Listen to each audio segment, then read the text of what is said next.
Howdy, my name is Daxio, and this is Plugged In News. And in today's pin update, we have Biden says domestic terrorism is a top threat, nominates domestic terrorist to run federal agency.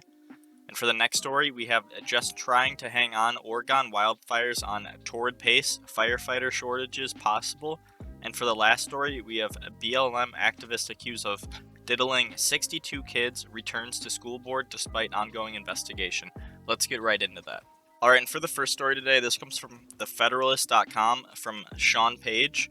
It is Biden says domestic terrorism is a top threat, nominates domestic terrorists to run a federal agency. And it goes on to read, from early on, the Biden administration has urged the need to combat domestic terrorism and touted a high standard of ethics. Joe Biden shot gaping holes in the sincerity and credibility of both goals when he nominated an ethically compromised eco-terrorist Tracy Stone Manning to lead the Bureau of Land Management, which controls nearly 250 million acres of resource-rich federal lands. The confirmation process has brought light to Stone Manning's domestic terrorist past. Some argue it makes her unfit to command, and the approximately 12% of America's landmass BLM controls, access to which is key to countless Western jobs and the region's economic and cultural vitality. During her years as a graduate at the University of Montana, Stone Manning was involved with the eco-terrorist group Earth First, which in 2002 was labeled a radical group by the FBI. The group gave rise to the Earth Liberation Front, also known as ELF, an organization the FBI described as a serious terrorist threat in the early 2000s. Earth First has extensive connections to ecological terrorist movements across the globe, and it recently endorsed an attack on logging equipment in Chile, labeling the destruction of no less than 26 machines as a beautiful, coordinated attack according to the Earth First Journal. The group also expressed unqualified support for terrorists, dismissed by some in the media as vandals who recently set fire to part of a Tesla factory in Germany.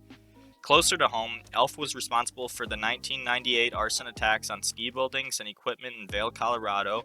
In May 2001, ELF firebombed the office of Toby Bradshaw, a biologist at the University of Washington, to protest his work genetically modifying trees. More recently, in December of 2020, Earth First was scrawled across a natural gas pipeline in Aspen, Colorado, where an intentional disruption of gas service left hundreds of households without heat or hot water in the midst of a brutal winter cold snap. That crime remains unsolved despite the Biden administration's selective campaign to hunt down and prosecute domestic extremists. Back in 1989, Stone Manning directly supported the terrorist group tree spiking activities. Tree spiking involves driving spikes or nails into the trunks of trees before they are cut down. The spikes can splinter upon impact with a logger's chainsaw or a sawmill blade, sending out shards of flying metal. The aim is to maim or kill lumber industry workers or damage the equipment. Now, honestly, I was very surprised when I saw the story and it wasn't in more news articles, because this is crazy. This is absolutely crazy that Biden nominated a domestic terrorist, or an alleged domestic terrorist, which he was in domestic terrorist groups that the FBI confirmed were domestic terrorist groups, and yet she is being nominated to run for, or to have control of 12% of our farmland. That is absolutely crazy. Absolutely crazy. Alright, and for the second story today, this comes from USA Today, and it is by Zach Yurness. It is just trying to hang on, Oregon wildfires on torrid pace, firefighter shortages possible. It goes on to read, across virtually all of Oregon, wildfire conditions indicate that the calendar should say it's sometime in late August. There are multiple fires raging, including one of the largest in state history, and forest fuels are near historic levels for dryness, with plants and trees practically begging for cooler nights and wetter rains of autumn. Problem is, it's only mid-July, and those rains are probably months away. That's likely to mean difficult summer for wildfires coming on the heels of the most destructive fires in state history. Right now, we're just trying to hang on, says Eric Wise, a predictive wildfire meteorologist at the Northwest Coordination Center in Portland. In some places, we're seeing conditions beyond anything we've seen in the 30-year record, and we're way ahead of schedule. Conditions are the worst in the south, central, and eastern parts of Oregon. Temperatures there are hotter, and the drought is extreme or exceptional, as opposed to just moderate or severe, as in this case around the Willamette Valley and Oregon coast. But no matter where you look, any spark could easily ignite a fast-moving fire. The west side of the state is a little better because of the marine influence, and it's worse than farther south you go. But we're expecting to be busy everywhere this summer.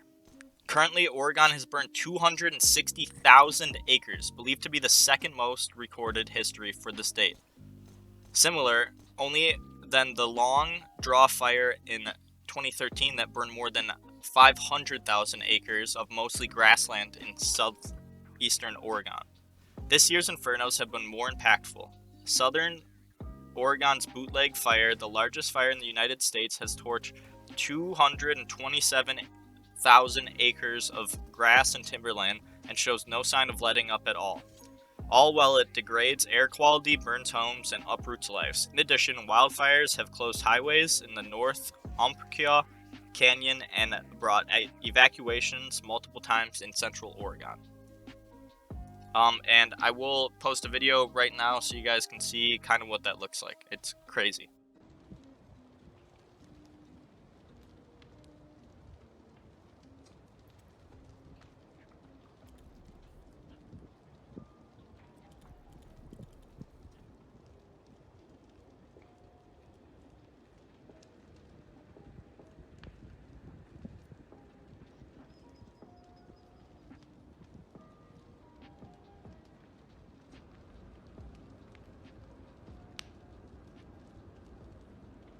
And for our last video today, this comes from The Post Millennial by Nick Monroe. And this story actually took place around a month ago where he was accused of diddling kids. This is BLM activist accused of diddling 62 kids returns to school board despite ongoing investigation.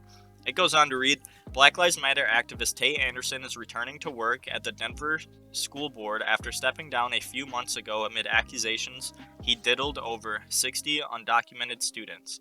As of today, the investigation into Anderson is still ongoing, but that's what compels Anderson to come back, as he believes the evaluation into his conduct has overexpanded in scope. According to ABC 7 in Denver, the investigation into allegations of sexual misconduct against him have cost the Denver Public School Board of Education more than $50,000 so far. Tay Anderson thought they'd find credible evidence by now. It's also through the local ABC 7 outlet that his announcement of returning to work was reported. In an email letter to other school board members, despite promises that this investigation would be completed within 30 days, then later prior to the start of the 21 to 22 school year, I have fully cooperated and participated in the independent investigation being conducted by ILG. I am now told that the investigation will not be completed for at least another 4 to 5 weeks, leading us into mid-August. The timeline of this external private investigation has changed multiple times, and the scope of its inquiry continues to change.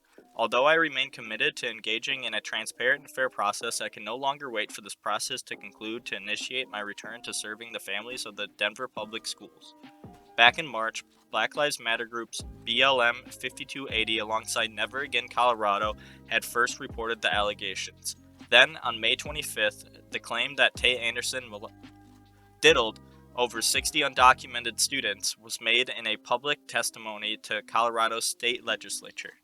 He labeled it as unsubstantiated false allegations, but agreed to step down out of the respect to students until the completion of the investigation.